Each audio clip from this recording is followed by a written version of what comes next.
fermeture tardive de l'Ampérage, et comme vous pouvez le savoir, on a quelques problèmes. Pour résumer un petit peu la situation, en fait, donc l'Ampérage existe depuis 2007. Il n'y a jamais eu de problème de fermeture, on a toujours fermé à 5h du matin pour répondre aux besoins des associations, en particulier des associations électro qui ont besoin de fermetures tardives. Et en fait, tout s'est précipité depuis avril, où en avril on a eu la visite de la police de la brigade des mœurs, qui nous a dit qu'en fait on était une salle de spectacle et qu'on devait fermer à 1h du matin. Les associations ont été très compréhensives, elles ont accepté de modifier leurs dates, d'annuler des dates, ça les a mis en difficulté pour le mois de juin. On a licencié 3 personnes, depuis on creuse le déficit. En septembre, on a eu bon espoir que qu'un décret préfectoral, un arrêté préfectoral vienne compléter le décret pour que les salles de spectacle, en tout cas sur l'Isère, puissent fermer à 4h du matin. Le lundi soir, on nous demande d'amener des documents complémentaires à la préfecture. Et le jeudi matin, quand Laurence, directrice de l'Ampérage, arrive à la préfecture, en fait, le responsable, qui est M. Fountoukos, lui signifie qu'en fait, ce n'est pas une réunion, c'est une convocation pour laquelle l'Ampérage reçoit un avertissement parce que nous ouvrons pour cause de nuisance sur la voie publique. Et cette décision est motivée par un courrier d'un habitant qui a été transmis par le cabinet du maire. De fil en aiguille, en fait, on apprend vendredi, et c'est pour ça qu'on a lancé ce communiqué de presse, que la permanente et la ponctuelle ont été traitées en même temps, et que les deux nous sont refusés. D'où ce communiqué de presse que vous avez lu. Depuis ce communiqué de presse, on a quelques informations supplémentaires. Déjà, nous avons la confirmation par M. Safar que ce courrier a bien été transmis par le cabinet du maire à la préfecture.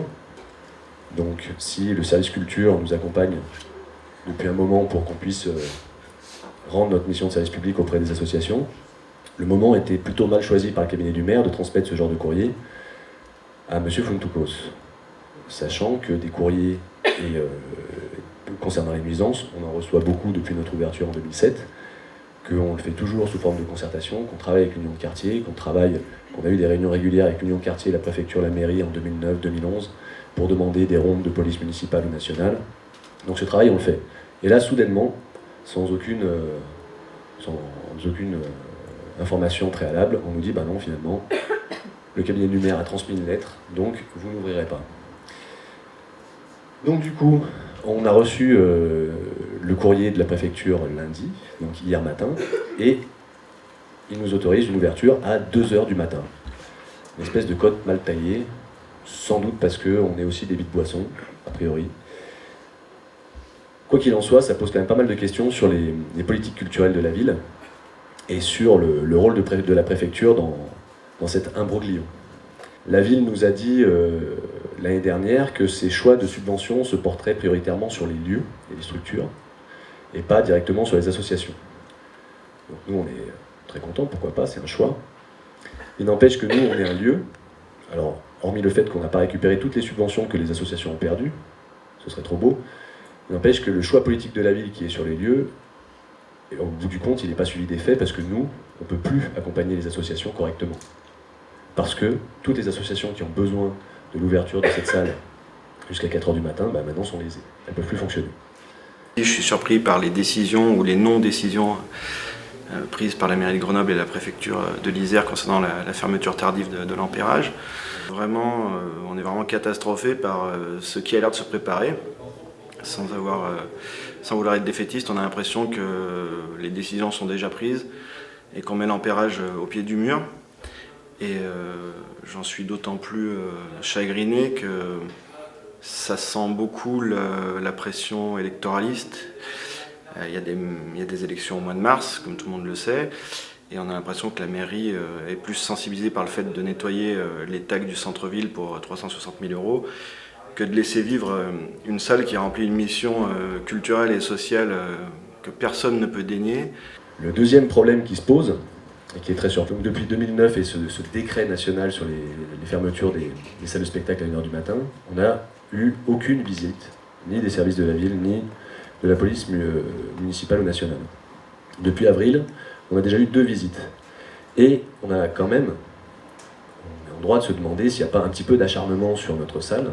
Et donc on se pose la question de savoir si on est dans un état de droit. C'est-à-dire que si on est dans un état de droit et qu'on est salle de spectacle, alors ça veut dire que la préfecture fait un choix, et fait le choix que cette ville ne soit pas une ville culturelle. C'est-à-dire que là, on va avoir, au lieu d'avoir des gens qui risquent de traîner 1 heure dans les rues, ils ont une possibilité de traîner 3 heures, 4 heures dans les rues. Dans le parc Square des Fusils. Bref, c'est la pire des solutions. La gestion des publics au niveau commune, donc on ne peut pas dire c'est lui, c'est nous, enfin, à un moment il faut aussi poser la question dans son ensemble. Je pense qu'aussi la future salle qui va être implantée aussi aura à gérer ses publics. Donc nous ce qu'on proposait c'était vraiment comment est-ce qu'on peut se concerter pour pouvoir gérer ensemble ces sorties de public. Donc ce courrier date du 37 pour répondre à ta question.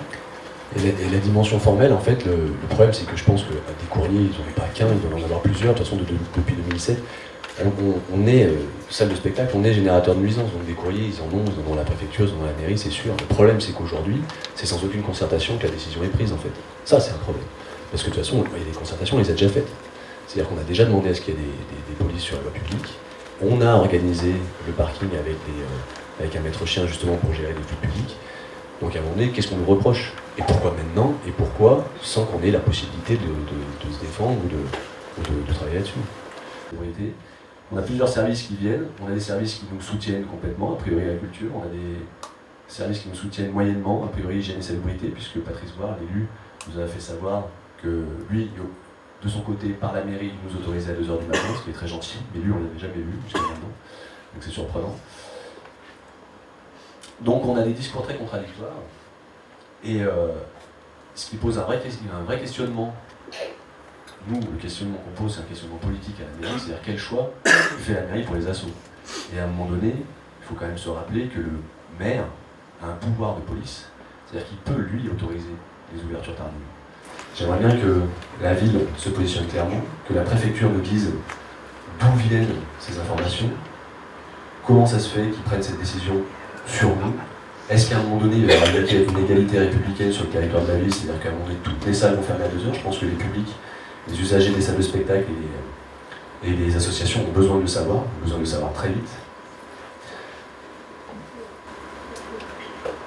Et pour finir, on a la dernière information qu'il faut vous donner, c'est que la ville, par l'intermédiaire du cabinet du maire, donc ça c'est marqué dans le communiqué de presse, a proposé une réunion entre la mairie, l'Ampérage et les services concernés de la préfecture. Et à l'heure d'aujourd'hui, nous sommes toujours en attente de nouvelles par rapport à cette réunion. On n'a pas d'informations. Sauf que là, on a déjà 3 associations qui ont annulé leur date parce qu'ils attendaient d'avoir cette ouverture à 4h du matin. Voilà,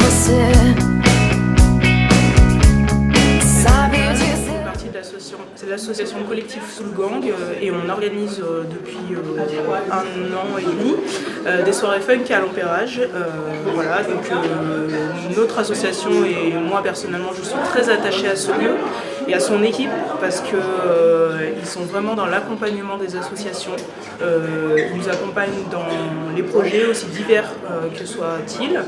Donc je trouve que c'est très très important que cette salle continue à exister pour faire vivre la vie culturelle grenobloise parce que c'est vraiment une chance d'avoir un lieu qui soit aussi ouvert et à l'écoute des acteurs associatifs de Grenoble. Voilà. Donc on va tout faire pour que la situation de l'Ampérage s'améliore et en tout cas pour maintenir ce lieu ouvert dans Grenoble parce que c'est vraiment un poumon pour la vie culturelle grenobloise.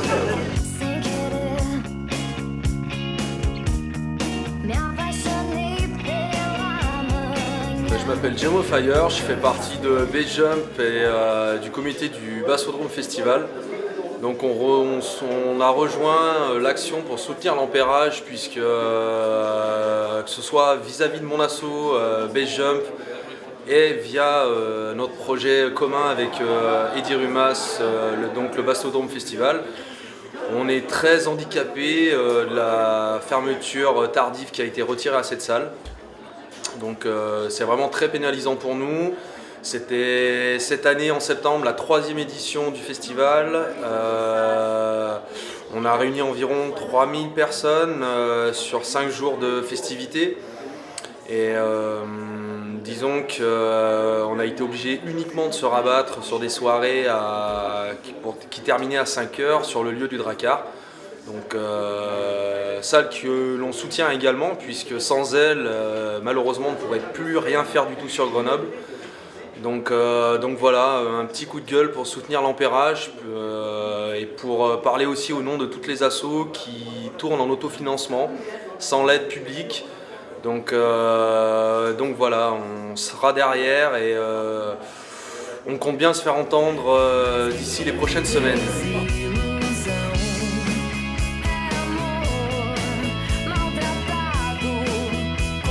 Comme vous êtes nombreux aujourd'hui et réactifs, je pense qu'il y a largement des possibilités de mobilisation en fonction de ce que va se passer à la mairie et des réponses qu'ils vont apporter.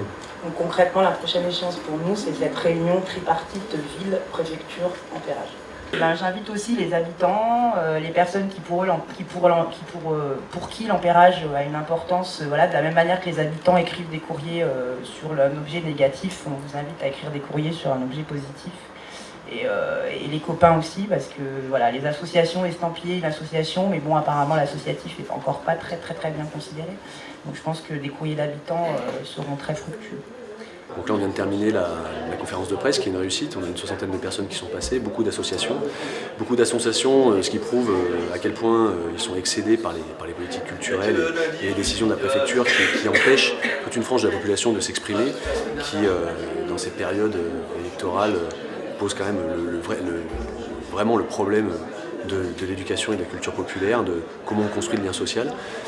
Là aujourd'hui, les associations sont extrêmement volontaires pour aller beaucoup plus loin, donc on va essayer d'accompagner cette colère en fait qu'on comprend et qui est justifiée. Donc on va mettre en place, je pense, une pétition, des lettres, et puis le 14 novembre, on va faire une réunion avec toutes les associations qui étaient présentes et toutes celles qui voudront venir travailler avec nous pour discuter justement de toutes ces questions politiques culturelles sur la ville de Grenoble et de leur avenir proche.